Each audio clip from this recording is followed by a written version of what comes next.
గణేశాయ నమః, గాయత్రీదేవి నమః, మహాసరస్వతి నమః, మాతాపితృభ్యో నమః. ముందుగా ప్రేక్షక వీక్షణ మహాశైలందరికీ కూడా నమస్కారం.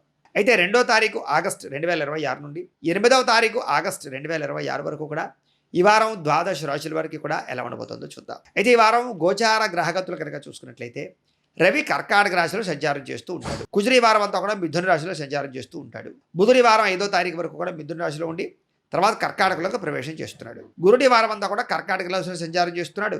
శుక్రుడు ఈ వారం అంతా కూడా కన్యా రాశిలో సంచారం చేస్తున్నాడు. శని ఇదే కనుక ఈ వారం మీనరాశిలో సంచరిస్తూ ఉంటాడు. రాహు ఈ వారం అంతా కూడా కుంభరాశిలో సంచారం చేస్తూ ఉంటాడు. కేతు ఈ వారం అంతా కూడా సింహరాశిలో సంచారం చేస్తూ ఉంటారు. ఈ కారణంగా ద్వాదశ రాశుల వారికి కూడా ఈ వారం ఎలా ఉండబోతుందో చూద్దాం. ఇక తులారాశి వారి యొక్క ఫలితాలు. అయితే ఈ వారం మీ గోచార గ్రహగతులు చూసుకున్నట్లయితే కనుక కొంచెం మిశ్రమ ఫలితాలు, కొంచెం ఇబ్బందులు కనపడుతున్నాయి. చాలా జాగ్రత్తగా ఉండవలసిన వారంగానే కనపడుతుంది ఈ వారం. ముఖ్యంగా ఎవరినైనా ఇష్టపడుతూ ఉన్నా, ప్రేమిస్తూ ఉన్నా, వివాహం చేసుకుందాం అనుకున్నా, లేదా ఎవరినైనా సరే రిలేషన్ పెట్టుకుందాం అనుకున్నా వాళ్ళతోటి సంబంధాలు చెడిపోయే పరిస్థితులు కనపడుతున్నాయి. అది ఇంట్లో వాళ్ళతో కూడా చికాకులు కనపడుతున్నాయి. ఇష్టమైన వాళ్ళ మీద ప్రేమ ఉన్నా సరే వాళ్ళతో సరిగ్గా మెలగలేకపోవడం, కొన్ని రకాల ప్రభావాల చేత ప్రేమించిన వాళ్ళు దూరం చేసుకోవడం, కుటుంబ సభ్యులతో గొడవ పెట్టుకోవడం, భార్యాభర్తల మధ్య సరైన మైత్రి లేకపోవడం, ప్రేమించిన వ్యక్తుల మధ్య గొడవలు పడి విడిపోవడాలు, ఇలాంటి ప్రభావాలు ఎక్కువగా కనపడుతున్నాయి. కాబట్టి అందరితోటి ప్రేమగా మెలగండి. ఓర్పు సహనం అలవాటు చేసుకోండి ముఖ్యంగా. అలాగే చిరాకు కానీ, కోపం కానీ, అసహనం కానీ వీటన్నిటి వల్ల నష్టాలు ఉన్నాయి. కాబట్టి చాలా జాగ్రత్తగా ఆచితూచి సామరస్యంగా ఈ వారం అంతా పనులు చేసుకోవడానికి ప్రయత్నం చేయండి. మీ మనసుకి ఇష్టం లేని కొన్ని రకాల పనులు చేయవలసి వస్తుంది ఈ వారం అంతా కూడా. కాబట్టి ఆచితూచి వ్యవహరించండి. అనవసరంగా గొడవలు పెట్టుకుంటే మాత్రం మిమ్మల్ని ప్రేమించేవారిని, కావలసిన వాళ్ళని, ఇంట్లో వాళ్ళని, కుటుంబ సభ్యులనే దూరం చేసుకుంటారు. కాబట్టి లేనిపోని గొడవలు పెంచుకోకండి. ఏదైనా ఉంటే కాంప్రమైజ్ అవ్వండి, లేదా ఆ గొడవ పడిన సమయంలో కాసేపు మౌనంగా ఉండండి. ఒకనొక సమయంలో ఏంటంటే అసలు మీకు ఏం కావాలో మీకే అర్థం కాక బాధపడడం, లేదా ఆందోళన, స్ట్రెస్సు వీటన్నిటికీ గురయ్యే పరిస్థితి కనపడుతుంది. అతిగా మాట్లాడడం వల్ల, అతిగా తినడం వల్ల, అతిగా అనవసరమైన విషయాల పట్ల ఆలోచించడం వల్ల ఇబ్బందులు కనపడుతున్నాయి. కాబట్టి ఏది అతి సర్వత్ర వర్జయ్యత్ అన్నారు అందుకనే. కాబట్టి సామరస్యంగా ఉండడానికి ప్రయత్నం చేయండి. ఈ వారం ఏంటంటే కుటుంబానికి దూరంగా గడపవలసినటువంటి పరిస్థితులు ఎక్కువగా కనపడుతున్నాయి. జాగ్రత్తగా ఉండాలి. అలాగే ఈ కొంతమంది చెడు సలహాలు ఇచ్చేవాళ్ళు, చెడు స్నేహితులు, చెడు వ్యసనాలు అలవాటు చేసేవాళ్ళు, వీళ్ళందరి చోటి కనుక మీరు ఉన్నారంటే మీరు నష్టపోతారు. కాబట్టి వాళ్ళందరికీ ఖచ్చితంగా దూరంగా ఉండాలి. అలాగే వైవాహిక జీవితంలో ఉండేటటువంటి గొడవలు, మానసిక స్పర్ధలు, లేదా ఇద్దరి మధ్య అనుమానపు ఆలోచనలు, అనేక రకాల సమస్యల వల్ల మీ ఇద్దరు గొడవలు పడ్డాలు, లేదా పుట్టింటి వారి గురించను, లేకపోతే అత్తారింటి వారి గురించను రకరకాల సమస్యలు ఇవన్నీ కనపడుతున్నాయి. కాబట్టి అలాంటివి ఎక్కువగా మాట్లాడుకోకండి, కాంప్రమైజ్ అవ్వండి. ఇక వ్యాపారం చేసేటప్పుడు మొదట్లో కొంత ఇబ్బందులు కనపడుతున్నాయి. మళ్ళీ వారాంతరం మంది మాత్రం అన్నీ సర్దుకుంటాయి. కాబట్టి వ్యాపారం పట్ల ప్రత్యేక శ్రద్ధ పెట్టండి. ఇక ప్రతి చిన్న విషయానికి ఉద్రేకపడడం, కోప్పడడం, అనవసర వ్యక్తులను గొడవలు పెట్టుకోవడం, లేదా అనవసరంగా ఎవరైనా కొట్టడం, తిట్టడం, తోలనాడడం, విమర్శించడం, ఇలాంటివి ఏవీ వారం పనిచేయదు. వాటి వల్ల చిన్న చిన్న సమస్యలే పెద్దవై కోర్టు కేసులే, పోలీస్ కేసుల దాకా వెళ్ళే పరిస్థితులు కనపడుతూ ఉంటాయి. ఇబ్బంది పడతారు. జాగ్రత్త. అందుకనే ఒకసారి ఏదైనా మంచిది జాతకం ఖచ్చితంగా చూపించుకోండి. జాతకంలో ఏదైనా గ్రహ దోషాలు ఉన్నా కూడా వాటికి ఏదైనా పరిహారాలు చేసుకుంటూ ఉంటే ఇలాంటి సమస్యలు మీకు రాకుండా ఉంటాయి.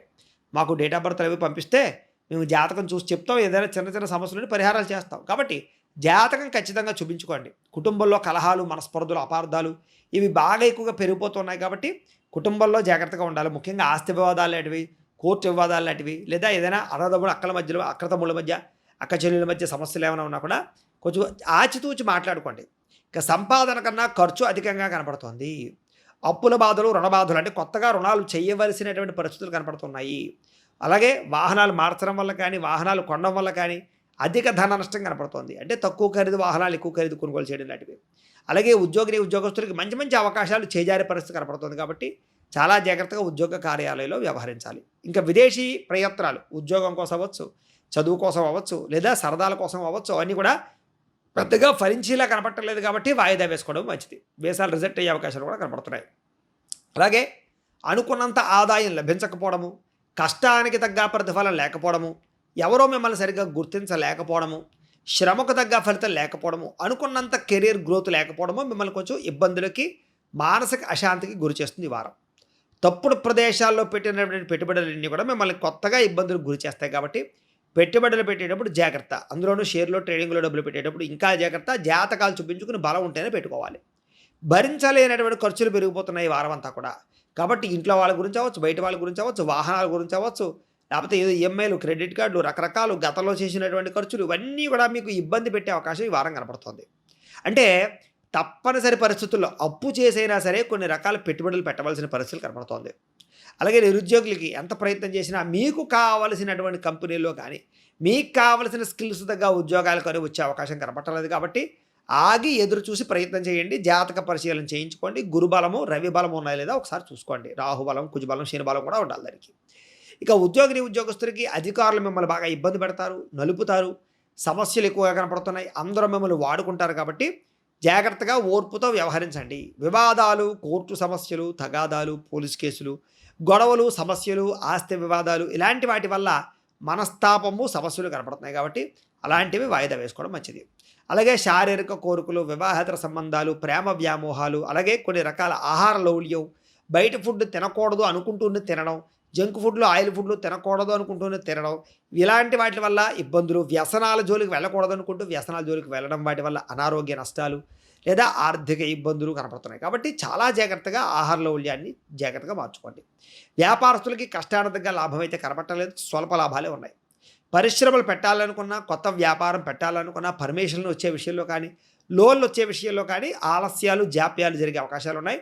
ఓర్పు, సహనంతో ప్రయత్నాలు చేయడం మాత్రం మంచిది. ఇక ఎన్ఆర్ఐలు అంటే ఇతర దేశాల్లో ఉండే భారతీయులందరూ కూడా కొత్త సమస్యలు ఎదుర్కొనే అవకాశాలు ఉన్నాయి. జాగ్రత్తగా ఉండాలి. ఉద్యోగ నష్టాలు కనపడుతున్నాయి. మానసిక అశాంతి కనపడుతోంది. విదేశాల్లో ఉండేటటువంటి పరిస్థితులు అనుకూలించకపోవడం కనపడుతోంది. జాగ్రత్తగా ఉండాలి. ఇక దూర ప్రయాణాలు కానీ, విదేశీ ప్రయాణాలు కానీ కాస్త వాయిదా వేసుకోవడమే మంచిది. వేసాలకు సంబంధించినటువంటి ఎవరైనా ఇంటర్వ్యూలకు సంబంధించినటువంటి ఉన్నట్లయితే కనుక స్లాట్లు కొంచెం ఆచితూచి ఆలోచించి పెట్టుకోవడమే మంచిది. ఇక మనస్పర్ధలు, ధన నష్టము, మానసిక అశాంతి, సంపాదన కన్నా ఖర్చు అధికమవడంతో పాటుగా పిల్లల వల్ల ధన నష్టం కనపడుతోంది. సమస్యలు కొని తెచ్చుకునే అవకాశం కనపడుతోంది. పిల్లల యొక్క సమస్యలు మిమ్మల్ని ఇబ్బంది పెడతాయని చెప్పచ్చు. ప్రేమికుల మధ్య అపార్థాలు, అనవసరమైనటువంటి వ్యామోహాలు, మానసిక స్పర్ధలు కనపడుతున్నాయి. కాబట్టి ప్రేమికులు కూడా ఆచితూచి వ్యవహరించండి. ముఖ్యంగా కుటుంబ సభ్యుల మధ్య అపార్థాలు లేదా ఈ యొక్క ఫ్యామిలీ వ్యవహారాల పట్ల అపార్థాలు కనపడుతున్నాయి. భార్యాభర్తల మధ్య కూడా అపార్థాలు కనపడుతున్నాయి. దూరాలు జరిగే అవకాశం కనపడుతుంది. కాబట్టి జాగ్రత్తలు తీసుకోవాల్సిన అవసరం ఈ వారం ఎంతైనా కనపడుతోంది. ముఖ్యంగా పరపురుష పరస్త్రీ వ్యామోహాల జోలికి వెళ్ళకండి. వివాహేతర సంబంధాల జోలికి వెళ్ళకండి. కోరికల్ని అదుపులో పెట్టుకోవడానికి ప్రయత్నం చేయండి. వాంఛలు తగ్గించుకోవడానికి ప్రయత్నం చేయండి. ఎవరో చూడలేదు, ఎవరికి తెలియదు కదా అనుకుంటే ఏదో రకంగా మిమ్మల్ని బ్లాక్మెయిల్ చేయడానికి కొంతమంది ప్రయత్నం చేస్తూ ఉంటారు. జాగ్రత్త. ప్రేమికుల మధ్య వివాదాలు, కోపతాపాలు, మనస్పర్ధలు, అనుమానాలు పెరుగుతున్నాయి. కాబట్టి కొంచెం కూర్చొని జాగ్రత్తగా మాట్లాడుకోండి. ఆదాయం కన్నా ఖర్చు అధికంగా కనపడుతుంది. కాబట్టి కొంచెం ఆచితూచి ఖర్చులు పెట్టుకోవడానికి ప్రయత్నం చేయండి. దుబారా ఖర్చులు తగ్గించుకోండి. ఆన్లైన్ షాపింగ్ లాంటివి, క్రెడిట్ కార్డుల ద్వారా షాపింగ్ లాంటివి వాయిదా వేసుకోవడం మంచిది. విద్యార్థులకి కొంతమంది వ్యక్తులు మీ చదువును పాడు చేయడానికి ప్రయత్నం చేస్తూ ఉంటారు. కాబట్టి అలాంటి వాళ్ళకి దూరంగా ఉండడమే మంచిది. చదువు పట్ల దృష్టి పెట్టకుండా అనవసరమైన విషయాలు ఆలోచించడం మీకు చదువును పాడు చేస్తుంది, కెరీర్ని పాడు చేస్తుంది. కాబట్టి శ్రద్ధ పెట్టాలి. ఉద్యోగస్తులకి శ్రమకు తగ్గ ఫలితం దక్కడం లేదు. తోటి ఉద్యోగస్తులతో అభిప్రాయ భేదాలు కనపడుతున్నాయి. అధికారులు సరిగ్గా మిమ్మల్ని పట్టించుకోకపోవడము, మీరు అనుకున్నంత గ్రోత్ లేకపోవడం మిమ్మల్ని కలచవేస్తుందని చెప్పచ్చు. స్త్రీలకి భర్తకి మీకు మధ్య కోపతాపావేశాలు, కుటుంబంలో సమస్యలు, విలువైన వస్తువులు పోగొట్టుకోవడాలు, పుట్టింటి నుంచి అశుభ వార్త వినే అవకాశాలు, సమస్యలు ఎక్కువైపోవడాలు కనపడుతున్నాయి. విరక్తి ఆలోచనలు ఉన్నాయి. ఆరోగ్యం జాగ్రత్తగా చూసుకోవాలి. వ్యాపారంలో అంతంత మాత్రమైన స్వల్ప లాభాలే కనపడుతున్నాయి తప్ప భారీ లాభాలు అయితే కనపడలేదు. వ్యాపారాల్లో నిర్ణయాలు తీసుకునేటప్పుడు, పెట్టుబడులు పెట్టేటప్పుడు, వ్యాపారాలు మార్చేటప్పుడు ఆచితూచి వ్యవహరించాలి. ముఖ్యంగా ఏదైనా లక్ష్మీ గణపతి యంత్రం కానీ, ధనజన వశీకరణ యంత్రం కానీ వ్యాపారాల్లో వేసుకున్నట్లయితే మీకు వ్యాపారాల్లో నష్టాలు లేకుండా ఉంటాయి. ఏదేమైనా కూడా దైవబలము, గ్రహబలము చేకూర్చుకునే ప్రయత్నం చేసినట్లయితే ఈ వారం మీకు శుభప్రదంగా ఉంటుంది అని తెలియజేస్తూ గోబ్రాహ్మణేభ్యః శుభమస్తు నిత్యం. లోకా సమస్తాః సుఖినో భవంతు. స్వస్తి.